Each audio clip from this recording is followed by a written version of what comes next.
भी सच्चाई छुप नहीं सकी। अब इसी में आपको प्रमाणित करते हैं देवी भागवत में।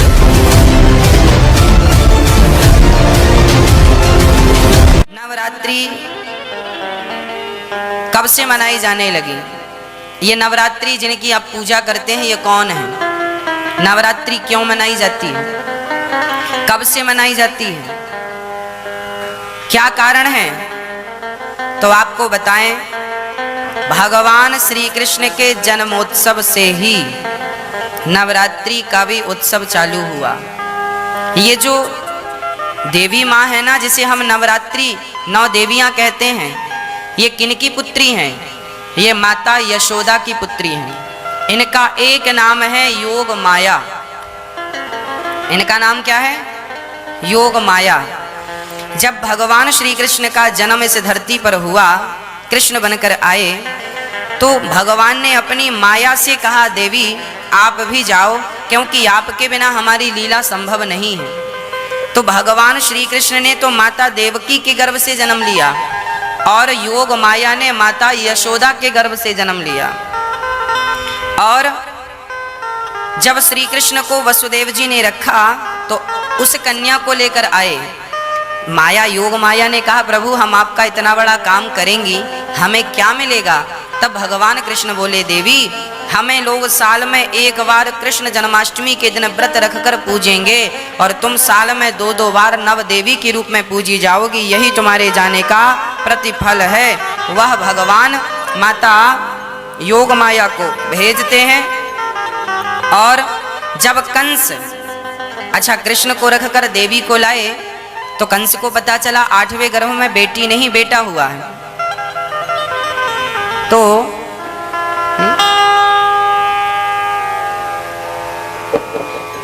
कंस ने पत्थर पर पटक दिया, हाथ से छूटकर वो अष्टभुजाधारी बन गई दुर्गा और बोली, मूर्ख तुझे मारने वाला प्रकट हो चुका है। और वही अष्टभुजाधारी देवी आज वर्तमान में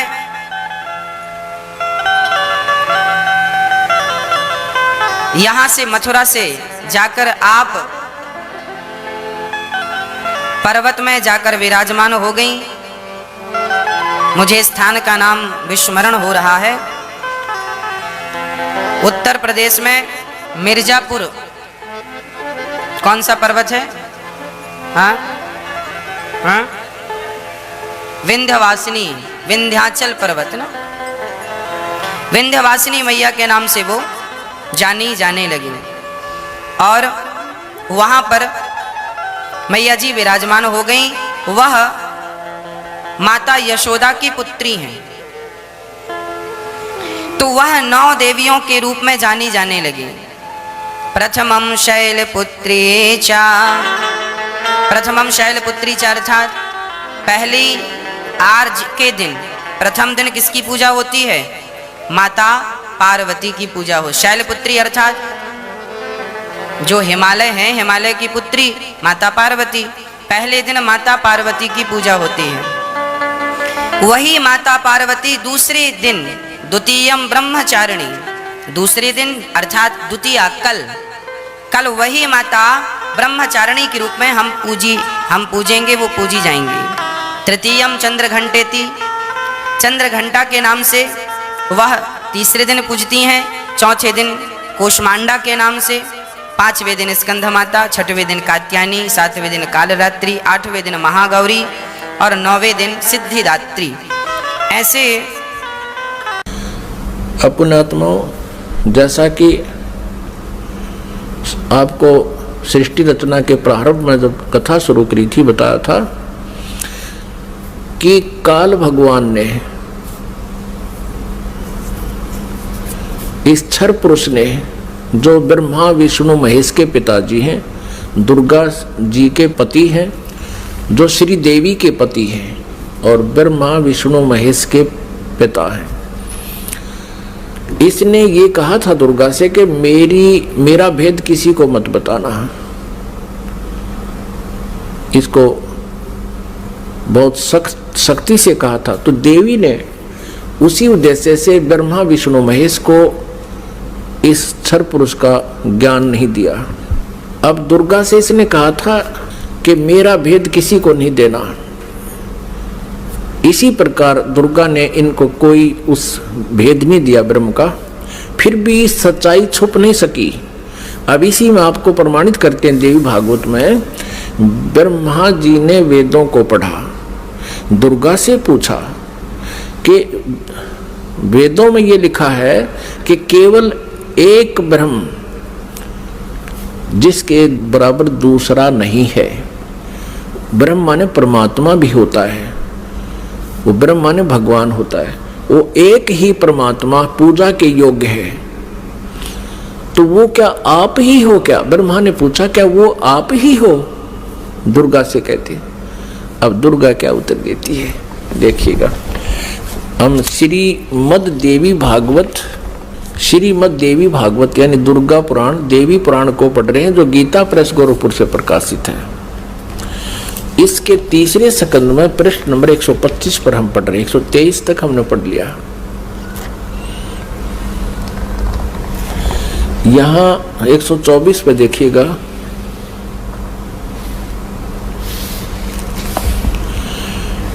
ब्रह्मा जी कहते हैं अद्भुत तेजस्वी भगवान शंकर के यूं स्तुति करने पर भगवती जगदम्बिका ने अपने बात बताई। अब यहाँ ब्रह्मा जी पूछ रहे हैं, ब्रह्मा जी का प्रकरण चल रहा है। ये 125 पृष्ठ पे हम पढ़ रहे हैं तीसरे स्कंद में। इस मूर्त और अमूर्त जगत का आधार तुमसे पूर्व कोई भी दूसरा पुरुष नहीं था, कोई तीसरा भी नहीं है। एकम एव द्वितीयम ब्रह्म, इस वेद के वचन को व्यर्थ कहना तो बनता नहीं। अब दुर्गा इनको कहा करती मैं ही सब कुछ हूं, मैं ही तुम्हारा पिता हूं, मैं तुम्हारी माता हूं। तो अब ब्रह्मा जी ने वेदों को पढ़ा तो इसने कहा कि वेद के वचन को हम झूठा भी नहीं कह सकते, और इधर अनुभव दूसरी बात कहता है। इस प्रकार वेद वाक्यों और अनुभव में अत्यंत विरोध उत्पन्न हो रहा है। वेद कहते हैं एकम एव अद्वितीयम ब्रह्म है, तो क्या वह आत्म स्वरूपा तुम ही हो अथवा वह कोई और पुरुष है? मेरे इस संदेह को दूर करने की कृपा करो। किसी महान पुण्य के प्रभाव से ही मुझे तुम्हारे चरणों की सेवा सुलभ हुई है। तुम स्त्री हो अथवा पुरुष, यह रहस्य भी मुझे विषाद रूप से कृपा करके बतलाओ। अध्याय 4-5 यहाँ पूरा होगा तीसरे स्कंद का। अब छठा अध्याय शुरू होता है। ब्रह्मा जी कहते हैं इस प्रकार मैंने जब भगवती जगदम्बिका से विनय पूर्वक पूछा, तब वे मधुर वाणी में मुझसे कहने लगी। देवी ने कहा मैं और ब्रह्म एक ही हैं। अब हो गए ना दो, सच्चाई छुप नहीं सकती, एक ही है। मुझ में और इन ब्रह्म में कभी किंचित मात्र भी भेद नहीं है। जो वे हैं वही मैं हूं, और जो मैं हूं वही वे हैं। बुद्धि के भ्रम से भेद प्रतीत हो रहा है। हम लोगों के सूक्ष्म भेद को जो जानता है, इसे सीधा दो तो है ही, ये वो जानता है वही। अब 125 पृष्ठ हमने पढ़ा, अब 126 पढ़ेंगे। वही बुद्धिमान पुरुष है, वो तत्वदर्शी संत है जो हमारी भिन्न भिन्नता को समझता है।